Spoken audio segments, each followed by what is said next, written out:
Everything you need to know about products and services that can improve your life. This is Experts on Call on CL 650. And welcome back to StrataLife on CIL 650 Experts on Call. In the studio, we have Dan O'Hearn from QuayPacific Property Management, Albert Atfield from CanStore Restorations, and Gordon Lee of CMW Insurance. And we were just finishing off the last segment. We were talking about how important it is for stratas to read their bylaws. Dan, how often do you think stratas actually get? You knew I was going to go for you on this, right? I have no idea. How often do strata corporations, because I see this as an issue, how often do stratas actually distribute or make their copies of their bylaws distributed to their owners and their tenants? I think people usually get them when they move into the condo. If they've been given the right set. If they've been given the right set. Yeah. And I think when there's a contemplated change at an SGM, they might see them then. Yeah. So, but in between spaces, that's one of the problems. And it ought to be a living document. And the strata councils ought to be council members ought to invest time and effort in knowing their bylaws. That's the governance of the whole building. Yeah. No, you see decisions made with respects to bylaws. Insurance is a good example. The owner's responsible for the following reasons, and then nobody's read the bylaws to know what the real reason is. So, one of the challenges that we take. Albert. So 3 wishes. 3 wishes, and maybe some of the crazy things. So how about if I give you my 3 wishes first, and then we'll beat them up? Okay. Okay. So we'll manage the emergencies immediately. I think is a really important thing that people need to look at. And the second thing would be, don't assume that the water is not the responsibility of the strata. And the last one would be to maintain constant communication with the owners during a claim. Okay. So the first one, manage emergencies immediately. One of the things that I've run into over the years is people have a tendency to assume that everything's okay. And they let that slide. Maybe they let it go for a day, and then they decide, oh, well, maybe I should call somebody. Maybe they don't. If you have a water escape of any sort, engage a professional. Have somebody come in and confirm that the property is going to reach a dry standard. We won't have issues with growth or any of the things that any of us concern ourselves about. So that's kind of how I feel about that particular topic.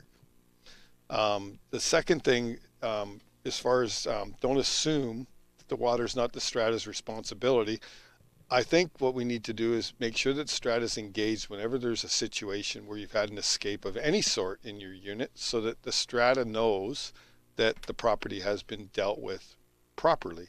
And because we all have that live in the units, we all have a vested interest in those in the property itself. So I do believe that's important to me also. Last but not least, maintain constant communication with an owner on a claim.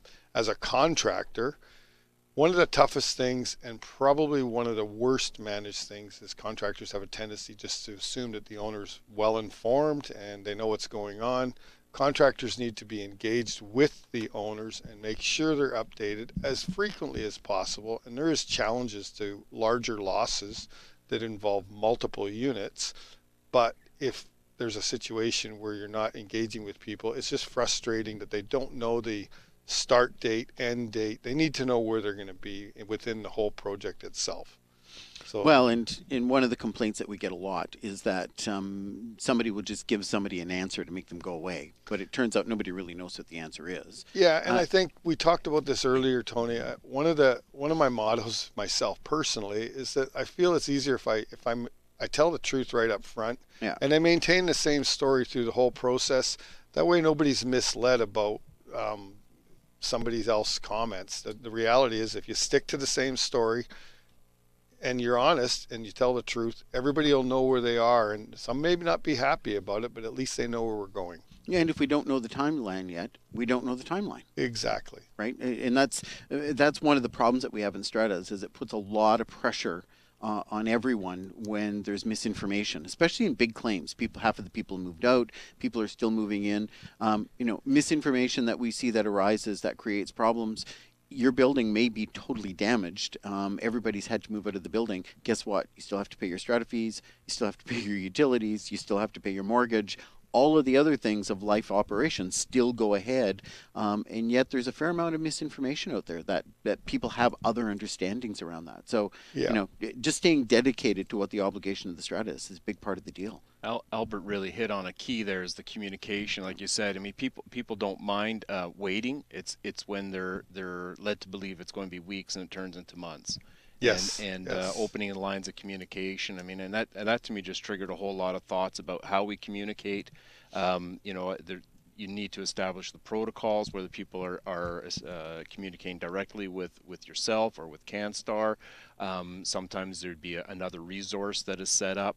I'd also really encourage people to perhaps establish a separate email specifically for that, because some of these insurance claims can really become protracted, especially if they start to become legal issues. And if you have email going to Joe at Gmail and Ron at Gmail, and then they're no longer council presidents and not involved in councils years down the road, we got a real problem, right? So maybe there needs to be a way to centralize that information, so and anticipate that this could go on for months or years. Yeah, and traditionally when I get in a situation, I like to, and CanStar likes to always have a point of contact. Mm-hmm. Somebody that can kind of speak on behalf of, say, myself, for instance, if I'm running a project, because I'm not always going to be at the ready for everybody to get a hold of. If I'm, involved in the actual tearing apart of the building and whatnot, there has to be another person that can help to get that communication piece continued, if you will. Real clear protocols. Yes. Yeah. Exactly. Yeah. Well, and you look at a claim. So we have an emergency today. We phone the emergency restoration company immediately, or our insurance provider, one of the two. Either way, we get an emergency restoration company out there. We get the water stopped. They're there to do emergency abatement, right? Yes. Remove the water, start the drying process, try to mitigate damage as much as possible. But that happens in the first 1 to 3 day window. Yeah, and that's where, going back to the first part, that's why I'm sure people like Gordon, they get a little nutty sometimes when people wait a week and then phone them up. Now it creates a whole different element of issues, right, that as a restorer we have to be aware of. Time frame creates different challenges, and some of those challenges may or may not be insured at that point. So that's why it's better to get somebody involved right off the get-go. I was just going to finish off by saying that the contractor, the emergency restoration contract that comes on site, may not be the contractor who does the restoration of the building. Correct. And that's the misunderstanding I think that the public has. Yep. You're on site doing this work. Why haven't you started the restoration work? Yep. Not understanding that this work, there's going to be probably a scope of work, a bidding and tendering process. That may take a few weeks up to a month before we know who the contractor is going to be. We could be in month 2 to 6 as we go through the scope of construction, or even longer depending on the size of the job. So that's one. It's like a major construction project at this point. Other than the emergency, we're now doing a major construction project for the strata, and like any other major construction project for the strata, it's going to take months. Yeah, and well, one of the things is that source unit may be 100% affected. The others may be maybe 20% affected, and everybody in those units is like, well, why don't you just repair my unit? Yeah. Right. Well, unfortunately, part of the bidding process, as you mentioned, is that we have to go through that to establish the costs, so that the insurers are getting their fair shake too. So, right. Gord, who picks the contractor? This is a question that's come up a lot lately. It's you know what, we at CMW, we don't dictate the contractor the unit owner uses, right, or the strata corporation. So usually, whoever the property manager or the unit owner call in, those are the people to do the emergency. And then usually the second step is that if a second bid needs to be done, then that second bid, we usually ask the option of the unit owner or the property manager who they would like. If they don't have a specific, then the adjuster will just call in whoever they have on the list to do the second bid. Right. But when you finally get the list, and you've actually got the bids, who chooses the contractor? That's the discretion of the insurer at that point, right? It is the insurer. The insurer will usually, of course, from a budgetary point of view, they're going to look at as this is the lowest bid, and that's who we go with. But having said that, the property manager or the strata corporation does have the choice. If they say, you know what, I want contractor A, even though B bid lower, they have the right to ask the adjuster, you know what, if I could get my contractor A to match the quote or beat it, because we have a better relationship, because they know our strata, they can do the work properly. They have the option to do that, and Right, we have right. no problem in people, you know. But the wanting- ultimate consent comes down to the insurer to agree, the adjuster Yes. for representing the Yes. insurer to agree who the contractor is going to be. Yes. Right.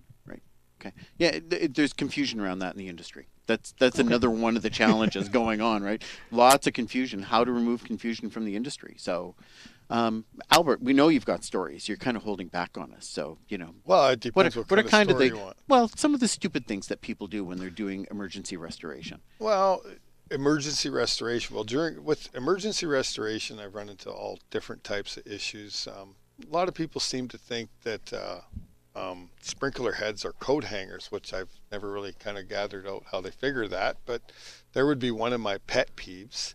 It's caused massive amounts of damage to high-rise buildings and whatnot.